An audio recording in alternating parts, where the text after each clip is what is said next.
Previously on Roofless, Episode 1, Laverne and Chicken found themselves facing the most difficult decision of their young lives. Believing they could not provide the future they wanted for their newborn daughter Grace, they made the heartbreaking choice to leave her on the doorstep of a wealthy couple living in an upscale neighborhood.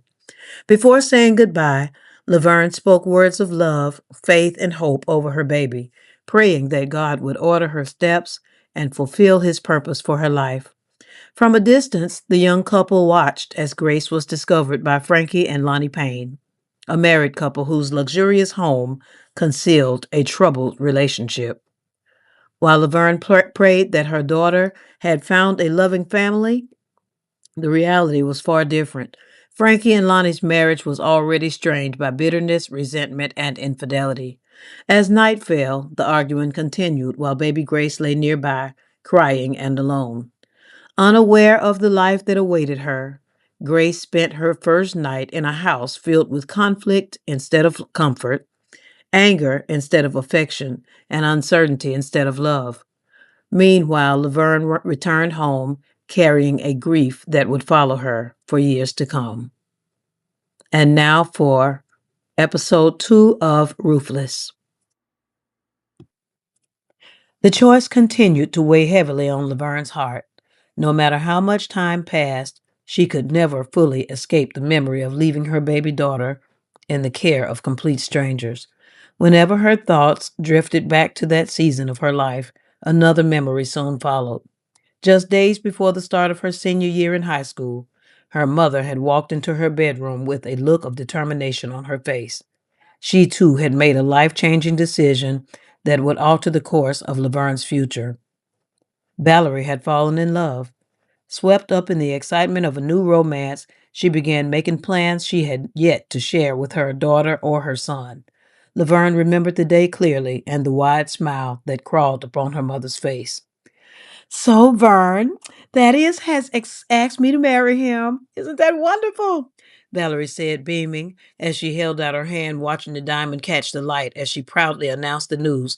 He has accepted the opportunity of a lifetime to be the CEO of his company. He's worked as CEO for the last 2 years, interim anyway, so there's no surprise there.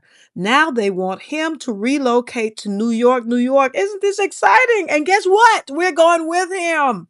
No, snapped Laverne. I'm sorry, Mom.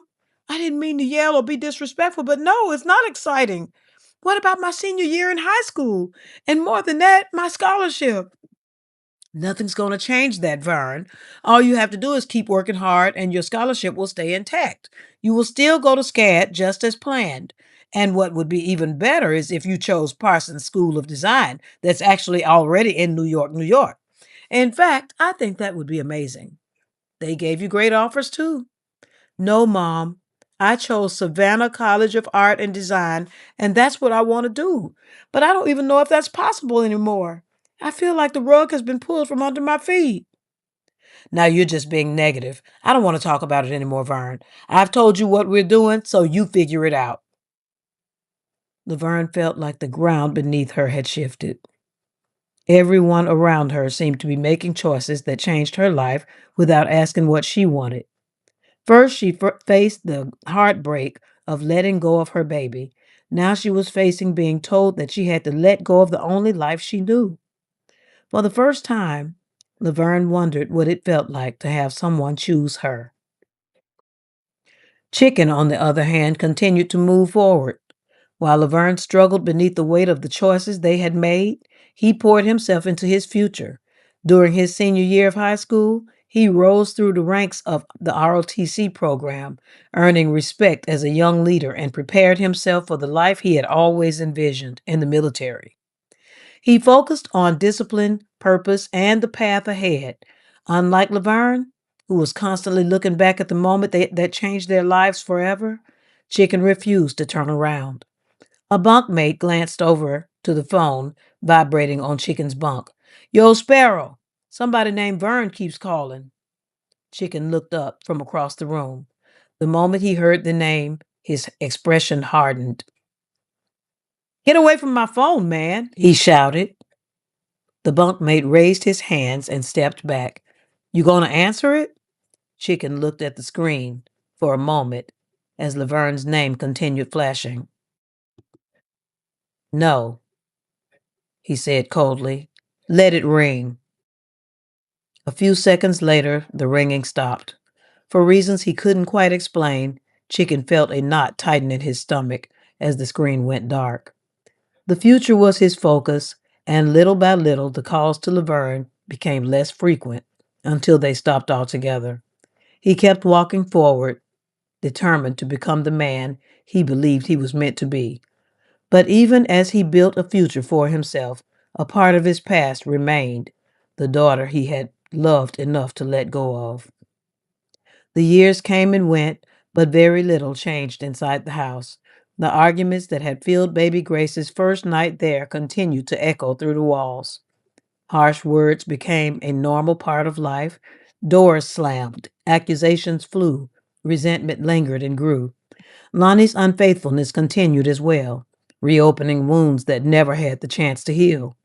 Trust had long since left the marriage, leaving behind bitterness and anger.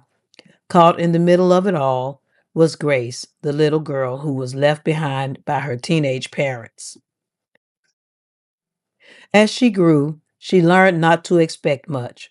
She learned that her questions often went unanswered and her accomplishments often went unnoticed. She learned how to comfort herself because no one else seemed willing to do so. Though she lived in the house, she rarely felt at home.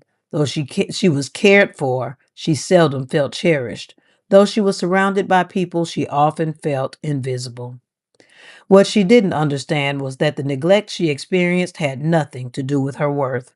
The adults around her were so consumed by their own pain, their mistakes, and their own brokenness that they failed to see the precious gift growing right before their eyes. Frankie was not blind to the state of her marriage. She knew things between her and Lonnie had been falling apart for years. The arguments were frequent, the affection was gone, and trust had become little more than a distant memory. Yet, despite it all, she continued buying him expensive gifts, luxury watches, designer suits, new cars, anything that might bring a smile to his face or to keep him from walking away. Money had always been a part of Frankie's life. She was born into wealth. She had never known what it meant to struggle financially.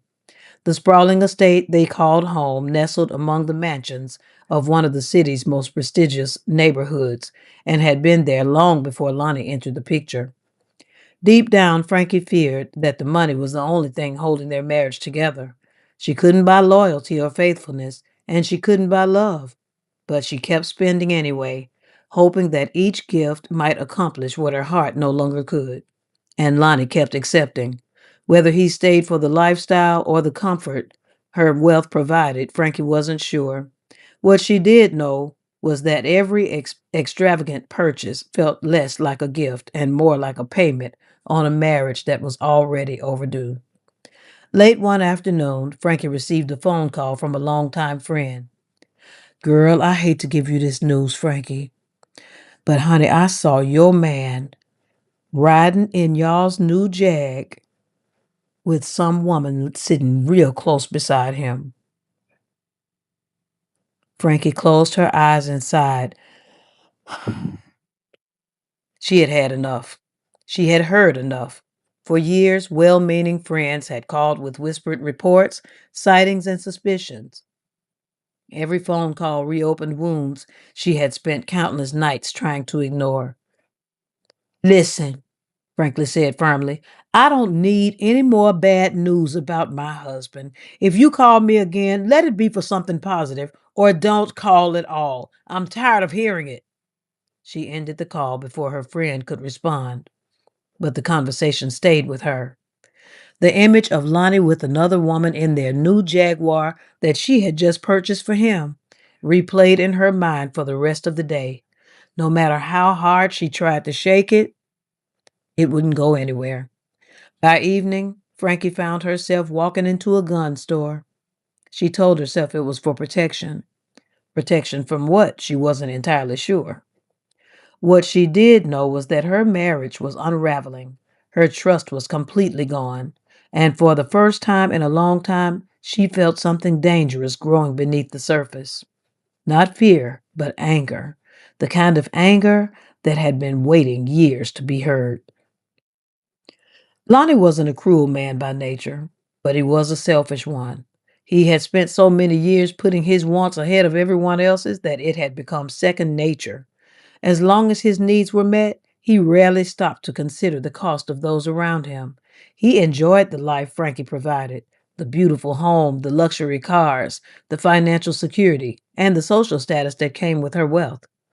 Leaving would mean giving up comfort he had grown accustomed to, so he stayed, not out of love, but out of convenience.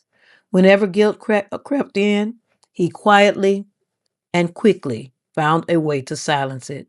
He convinced himself that Frankie would be fine. He convinced himself that Grace was being cared for.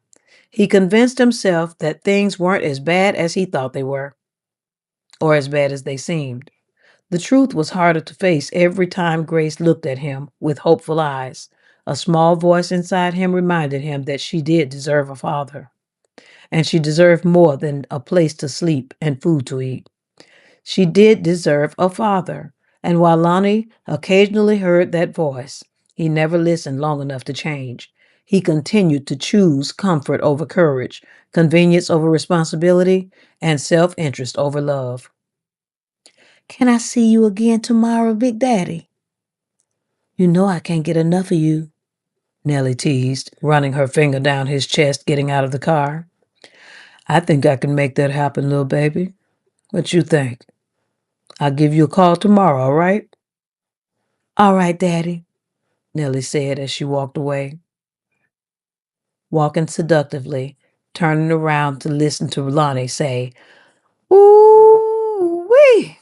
I'm looking forward to tomorrow already, baby girl." Mm-mm-mm. Nellie looked back with a flirty grin on her face. I'll see you tomorrow, Daddy.